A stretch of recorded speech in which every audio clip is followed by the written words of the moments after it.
ଚନ୍ଦନପୁର ବୋଲି ଗୋଟିଏ ଗାଁ ଥିଲା। ସେ ଗାଁରେ ଜଣେ କୃଷକ ବାସ କରୁଥିଲେ। ତାଙ୍କର ଗୋଟିଏ ଗାଈ ଥିଲା। ତାର ନାଁ ବଉଳା। ବଉଳାର ଗୋଟିଏ ଛୋଟ ବାଛୁରୀ ମଧ୍ୟ ଥିଲା।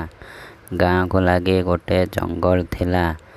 ବଉଳା ସବୁଦିନ ସେ ଜଙ୍ଗଲକୁ ଚରିବାକୁ ଯାଏ ଏବଂ ସନ୍ଧ୍ୟା ପୂର୍ବରୁ ଫେରିଆସେ।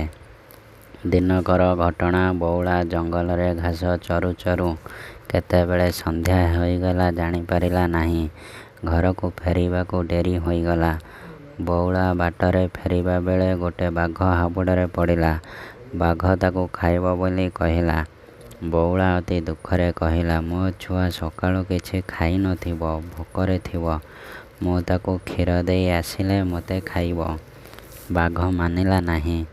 ବଉଳା ଅତି କାକୁତି ମିନତି ହୋଇ କହିବାରୁ ବାଘ ମନ ଟିକେ ତରଳିଗଲା ଏବଂ ବାଘ ବଉଳାକୁ ଯିବାକୁ ଦେଲା। ବଉଳା ଘରେ ପହଞ୍ଚି ତା ଛୁଆକୁ ପେଟପୂରା ଖାଇବାକୁ ଦେଲା ଏବଂ ମନ ଭରି ଗେଲ କଲା। ପୁଣି ବାଘ ପାଖକୁ ଶିକାର ହେବା ପାଇଁ ଫେରିଆସିଲା।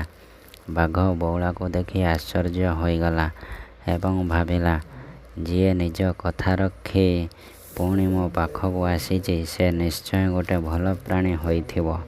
ସେ ବଉଳାକୁ ନ ଖାଇ ଘରକୁ ଯାଇ ତା ଛୁଆ ସହ ଖୁସିରେ ରହିବାକୁ କହିଲା। ଏହା ଶୁଣି ବଉଳା ମନ ଖୁସିରେ ତା ଛୁଆ ପାଖକୁ ଫେରିଆସିଲା।